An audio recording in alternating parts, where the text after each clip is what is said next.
तो जैसा कि लास्ट एपिसोड में हम लोगों ने देखा था कि योंग फाई जैसे ही लाइब्रेरी में घुसने की कोशिश करता है तो वहाँ पर शेनलान अकेडमी का डीन पहुंच जाता है और उसे वहाँ पे देखता है तो वो अपने ड्रैगन के साथ उसकी जमकर धुलाई करवाता है। वो ड्रैगन उसे हवा में ऊपर ले जाकर वापस नीचे फेंक रहे होते हैं, जिसकी वजह से योंग फाई की हालत खराब हो जाती है और वो बहुत ही बुरी हालत में वहाँ पर आता है। और मास्टर उससे कहता है कि तुम्हारे लिए बस एक ही ऑप्शन है, अगर तुम मेरी बात मान लेते हो और इस कंपटीशन में हिस्सा लेते हो तो मैं तुम्हें माफ कर दूंगा, वरना मैं ये बात सबको जाकर बता दूंगा कि तुमने गर्ल्स की डॉर्मेट्री में घुसकर उन लोगों को देखने की कोशिश की है। और वो योंग फाई को ये भी ऑफर करता है कि अगर तुम उस कंपटीशन में पार्टिसिपेट करते हो तो मैं तुम्हें लाइब्रेरी में जाने की इजाजत दूंगा।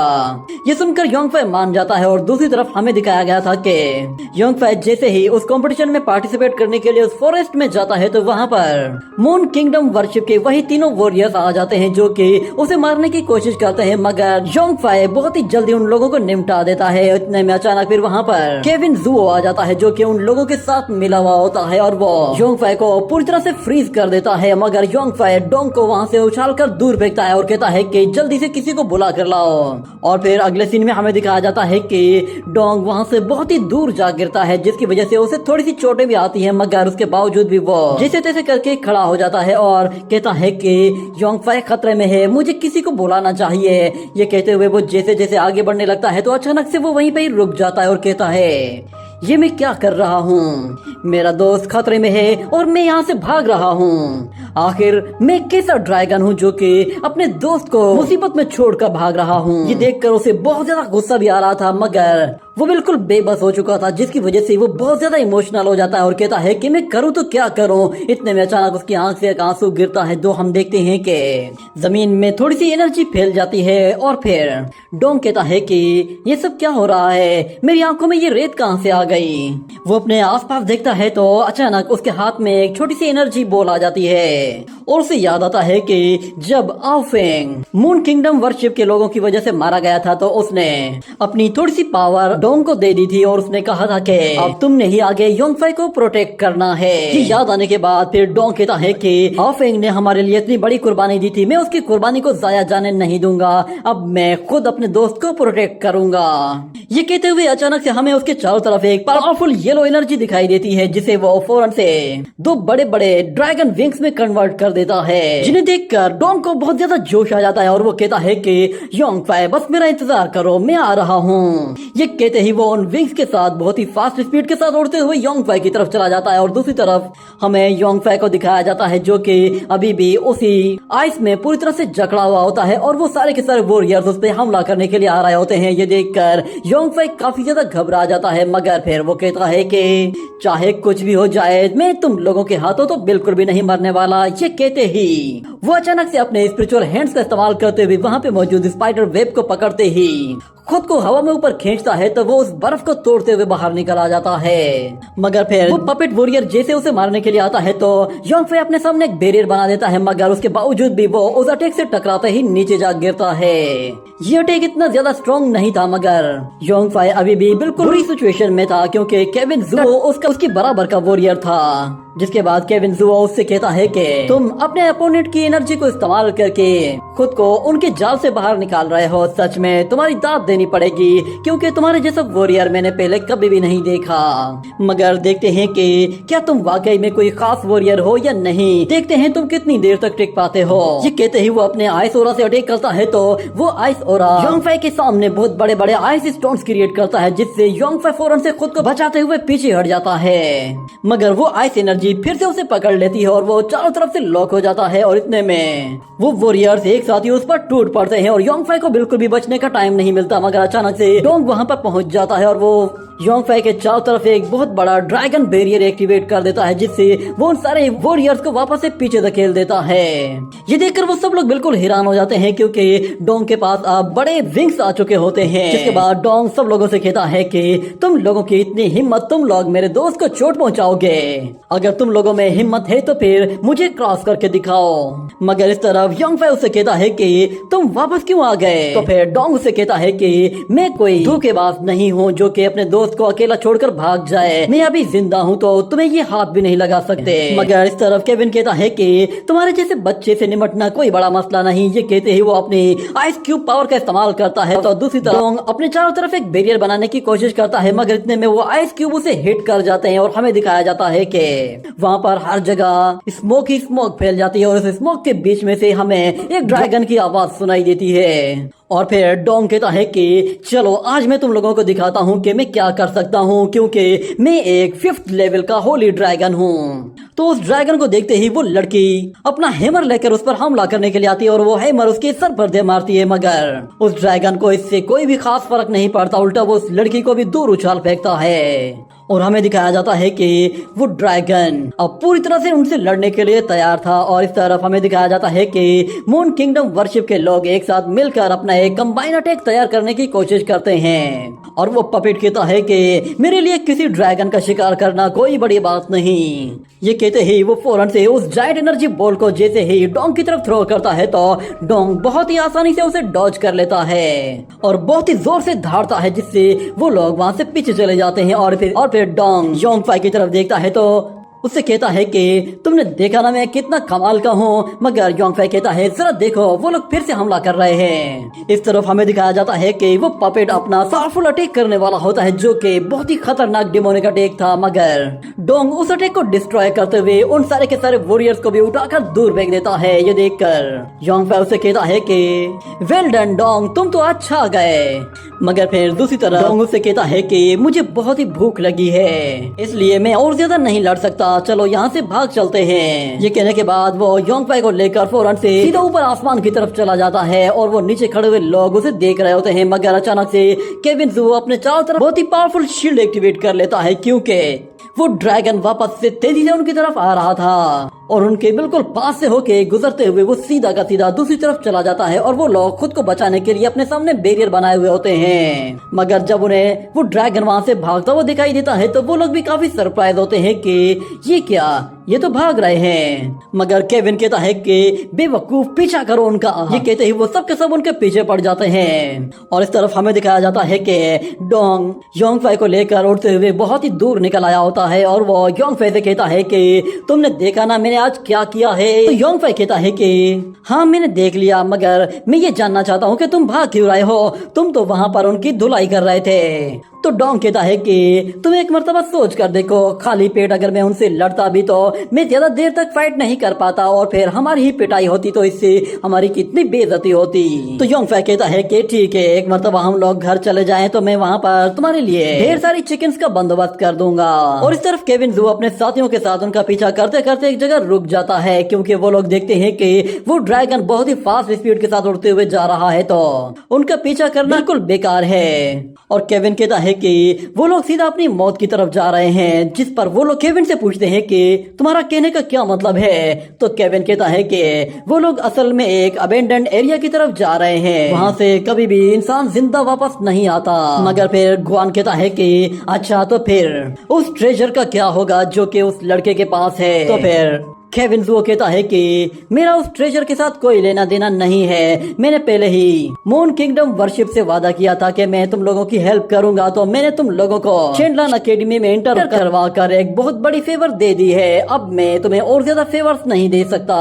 इस बात पर ग्वान को गुस्सा आने लगता है, मगर वो पपेट मास्टर उसे रोक लेता है और कहता है कि ठीक है, हमें यहाँ से चलना चाहिए। और फिर दूसरी तरफ हमें दिखाया जाता है कि डोंग उड़ते उड़ते बहुत ज्यादा थक चुका होता है और वो कहता है कि भूख से तो मेरी जान जा रही है, हमें जल्द से जल्द कुछ न कुछ करना होगा। और योंगफाई कहता है आखिर वो लोग हमारा पीछा क्यों नहीं कर रहे। इतना कहने के बाद डोंग अचानक से बिल्कुल बेहाल हो जाता है और वो अपने रियल फॉर्म में आ जाता है और योंगफाई के साथ सीधा नीचे जाकर गिरता है। तो योंगफाई कहता है कि हमेशा क्रैश लैंडिंग से पहले मुझे बता दिया करो।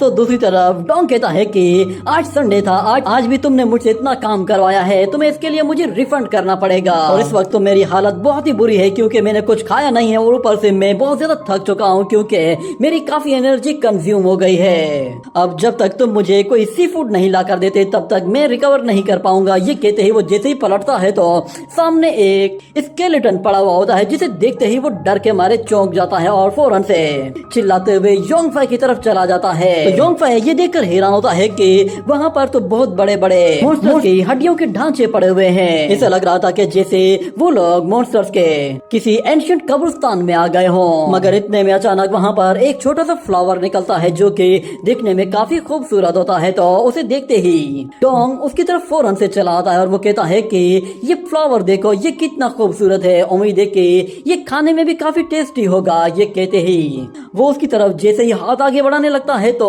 वो फ्लावर डोंग को ही पकड़ लेता है और उसे खींचने की कोशिश करता है, मगर योंगफाई उसे उस फ्लावर से छुड़वाकर पीछे ले जाता है और कहता है कि बेवकूफ ऐसी हरकत मत करना, ये फ्लावर तुम्हें कच्चा निकल जाएगा। वो लोग वहाँ से भागने की कोशिश करते हैं तो दूसरी तरफ वो फ्लावर्स फिर जमीन के अंदर से निकलना शुरू हो जाते हैं और योंगफाई को पकड़ने की कोशिश करते हैं, मगर योंगफाई बहुत ही फास्ट स्पीड के साथ जा रहा था तो वो उनसे खुद को बहुत ही आसानी से बचा रहा था। वो डोंग से कहता है कि एक मर्तबा इन्होंने अगर हमें पकड़ लिया तो ये हमारी बॉडी से सारी स्पिरिचुअल पावर को खींच लेंगे क्योंकि ये सारे के सारे क्रीचर सिर्फ और सिर्फ स्पिरिचुअल पावर को ही एब्जॉर्ब करके जिंदा रहते हैं। यानी कि अगर ये किसी पावरफुल क्रीचर की एनर्जी एब्जॉर्ब करते हैं तो ये और भी ज्यादा खतरनाक हो जाएंगे। इतने में एक फ्लाइंग बीस्ट उनके पास आता है जो कि उन्हें झपटने ही वाला था कि योंगफाई और डोंग किसी तरह बाल बाल बच जाते हैं और वो लोग बहुत ज्यादा डरे हुए होते हैं कि आखिर ये किस तरह की जगह है, यहाँ पर ये ऐसे बीस्ट कहाँ से आ गए हैं। और फिर योंगफाई कहता है कि चलो ये जो कोई भी है हमारे लिए बस अब यही रास्ता है कि हमें इन्हें मारना है और वापस जाना है। ये कहते ही वो वहाँ पे मौजूद उस फ्लाइंग बीस्ट पर जैसे ही हमला करता है तो हम देखते हैं कि वो मॉन्स्टर तो उसकी स्पिरिचुअल पावर को एब्जॉर्ब कर लेता है, जिस पर योंगफाई भी हैरान हो जाता है। और फिर वो डोंग से कहता है कि चलो भागो यहाँ से।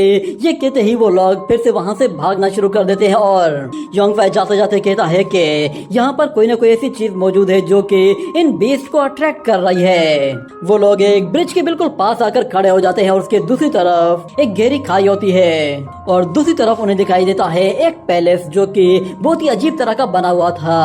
और फिर डोंग कहता है कि योंगफाई हम लोग किसी जाल में तो नहीं फंस रहे। मगर अचानक उन लोगों को एक आवाज सुनाई देती है जो कि उन्हें उस पैलेस की तरफ बुलाती है और कहती है कि मेरी तरफ आ जाओ, वो डीमंस तुम्हें कुछ भी नहीं करेंगे। तो योंगफाई कहता है कि कौन हो तुम, बाहर आ जाओ। मगर वो बंदा उनके सामने नहीं आता, जिस पर योंगफाई कहता है कि अब बस एक ही ऑप्शन है, हमें सिर्फ आगे की तरफ जाना है क्योंकि पीछे उनके बहुत सारे स्पिरिचुअल मॉन्स्टर्स होते हैं। जिसके बाद हमें दिखाया जाता है कि योंगफाई जैसे ही वहाँ से आगे बढ़ते हुए उस ब्रिज को क्रॉस करता है तो वहाँ पे मौजूद कुछ घोस्ट डीमंस उसका पीछा करते हैं, मगर योंगफाई उनसे बचते हुए बहुत ही तेजी से उस ब्रिज को क्रॉस करने की कोशिश करता है और वो सारे के सारे घोस्ट डीमंस उसे पकड़ने के लिए उसके चारों तरफ मूव करना शुरू करते हैं। मगर योंगफाई जैसे तैसे करते हुए उनसे बचते हुए किसी तरह दूरी बनाए हुए होता है और योंगफाई को उन लोगों की आवाज सुनाई देती है। वो लोग योंगफाई से कहते हैं कि तुम बहुत ही ज्यादा बदकिस्मत हो जो कि यहाँ पे फंसे हुए हो। मगर योंगफाई उन लोगों की बातों को इग्नोर करते हुए सीधा उस पैलेस की तरफ चला जाता है और योंगफाई को एक आवाज सुनाई देती है जो कि उससे कहती है कि इस पैलेस के बाहर मौजूद एक सोल बैरियर है जो कि किसी भी शख्स की सोल को खींचकर एब्जॉर्ब कर लेता है। अगर तुम उस सोल बैरियर को तोड़ना चाहते हो तो तुम्हें पैलेस के अंदर मौजूद 2 स्टेचूज में से एक स्टेचू को तोड़ना होगा। ये सुनने के बाद योंगफाई कहता है कि ये तो बहुत ही बुरा हुआ, हम लोग आगे जा सकते हैं, पीछे जाने का कोई ऑप्शन नहीं। तो डोंग भी उसके पीछे पीछे उस पैलेस में चला जाता है और हम देखते हैं कि जैसे जैसे वो लोग अंदर जा रहे होते हैं तो डोंग उससे कहता है कि वो जो आवाज हमें सुनाई दी है क्या वो वाकई में हमसे सच कह रही है या फिर ये कोई जाल है, क्योंकि जिस जगह हम लोग आए हुए हैं ये जगह बहुत ही ज्यादा अजीब सी है। योंगफाई कहता है कि इस पैलेस को देखकर ऐसा लग रहा है कि जैसे ये ancient God and demon palace है, क्योंकि मुझे ये जगह देखकर ऐसा फील हो रहा है कि जैसे मैं यहाँ पर कभी ना कभी आया हूँ। और फिर उसके हाथ में मौजूद जेड रुई भी एक्टिवेट हो जाती है, जिस पर योंगफाई कहता है कि यहाँ पर जेड रुई से रिलेटेड कुछ ना कुछ तो मौजूद है। वो डोंग से कहता है कि अगर तुम्हें डर लग रहा है तो तुम कुछ देर के लिए बाहर रुक जाओ, मैं थोड़ी देर के बाद वापस आ जाऊंगा। ये कहते ही वो अंदर की तरफ जाता है तो डोंग भी बाहर बहुत ज्यादा डरने लगता है और वो कहता है कि मुझे डर नहीं लग रहा, मैं भी तुम्हारे साथ आऊंगा। ये कहने के बाद वो लोग उस पैलेस में चले जाते हैं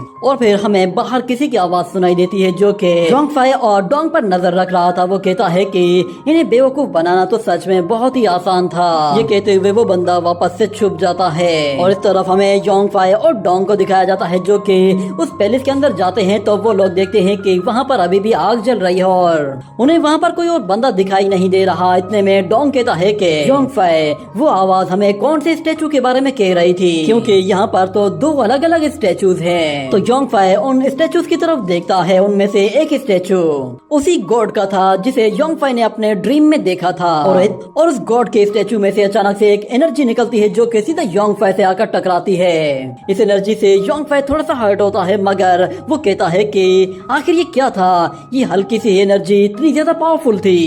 इसका मतलब ये है कि गोल्डन डीमन पैलेस यही है जहाँ मैं आना चाहता था। देखते ही देखते वही सेम गॉड जो कि हमने पिछले एपिसोड में देखा था वो योंगफाई के बिल्कुल सामने आ जाता है और योंगफाई कहता है इसका मतलब ये है कि ये गॉड अभी भी जिंदा है, मगर ये कैसे हो सकता है, मैंने खुद इसे देखा था, ये मर चुका है, तो फिर ये मेरे सामने फिर से कैसे आ गया है। इतने में योंगफाई के दोनों तरफ से दो पोर्टल्स एक्टिवेट होते हैं जो कि योंगफाई के हाथों को पकड़ लेते हैं और उसे हवा में ऊपर खींचते हैं, जिस पर डोंग काफी परेशान हो जाता है और कहता है कि योंगफाई मेरे ख्याल से हमें यहाँ से निकल जाना चाहिए। मगर योंगफाई तो पूरी तरह से जकड़ा हुआ होता है और ऊपर से दो नए पोर्टल्स एक्टिवेट होते हैं जो कि उसे पैरों से भी पकड़ लेते हैं। इस तरह वो पूरी तरह से लॉक हो चुका होता है और ऊपर से वो जायंट गॉड अपनी फिंगर्स के जरिए योंगफाई को मारने की कोशिश करता है तो डोंग उसे बचाने के लिए योंगफाई के सामने आ जाता है और एक बैरियर बना लेता है और कहता है कि जब तक मैं जिंदा हूँ मेरे दोस्त को कोई भी हार्ट नहीं करेगा। मगर योंगफाई कहता है कि तुमने अपनी एनर्जी कंज्यूम कर ली है, तुम इसे बर्दाश्त नहीं कर पाओगे, हट जाओ यहाँ से। मगर डोंग वहाँ से नहीं हटता और ऊपर से वो गॉड जैसे ही प्रेशर बढ़ाता है तो डोंग की वो शील्ड टूट जाती है और वो बहुत ही बुरी तरह से इंजर्ड होकर नीचे गिर पड़ता है। ये देखते ही योंगफाई एकदम गुस्से में पागल हो जाता है और वो फौरन से अपनी पावर्स एक्टिवेट करते हुए खुद को बहुत ही आसानी से छुड़ा लेता है। उसका गुस्सा सर चढ़कर बोल रहा था और वो उस गॉड को बिल्कुल भी माफ करने वाला नहीं था। वो फौरन से अपनी पूरी पावर एक्टिवेट करते हुए अपने चारों तरफ एक पावरफुल बैरियर बना देता है जिसे वो गॉड अपने पूरे जोर से भी नहीं तोड़ पाता। और योंगफाई कहता है कि चाहे तुम कोई भी हो मुझे इससे कोई भी फर्क नहीं पड़ता, मगर जो भी मेरे दोस्तों को हर्ट करेगा मैं उन्हें बिल्कुल भी नहीं छोड़ूंगा। ये कहते ही वो अपनी लेजेंडरी कमान निकालता है और उससे एक एरो जैसे रिलीज करता है तो वो एरो सीधा उस गॉड से टकराने के बजाय सीधा वापस से योंगफाई की तरफ पलट जाता है। ये देखकर योंगफाई भी बिल्कुल हैरान सा रह जाता है, मगर हम देखते हैं कि योंगफाई से टकराने से पहले ही वो एरो वहीं पे ही रुक जाता है क्योंकि योंगफाई के हाथ से जेड रुई एक्टिवेट हो गई थी। वो जेड रुई वहाँ पर एक एनर्जी फॉर्मेशन एक्टिवेट करते हुए उस एरो को तो खत्म कर देती है, ऊपर से वो उस गॉड की स्पिरिचुअल बॉडी को आहिस्ता आहिस्ता एब्जॉर्ब करना शुरू कर देती है। और वो गॉड जब जेड रुई को देखता है तो वो भी योंगफाई को पहचान जाता है और कहता है कि अच्छा तो तुम जेड रुई के नए ओनर हो। योंगफाई अपना पूरा जोर लगाते हुए उस बंदे को पूरी तरह से उस जेड रुई में एब्जॉर्ब कर लेता है और खुद वहाँ से दूर जा गिरता है। योंगफाई ने बहुत ही कम टाइम में अपनी बहुत ज्यादा एनर्जी कंज्यूम कर ली थी जिसकी वजह से वो अब बिल्कुल बेहोशी की हालत में हो गया था। ये देखकर डोंग भी बिल्कुल बुरी हालत में उसकी तरफ आने लगता है, मगर हमें दिखाया जाता है योंगफाई के चारों तरफ लाइटनिंग एनर्जी आ चुकी होती है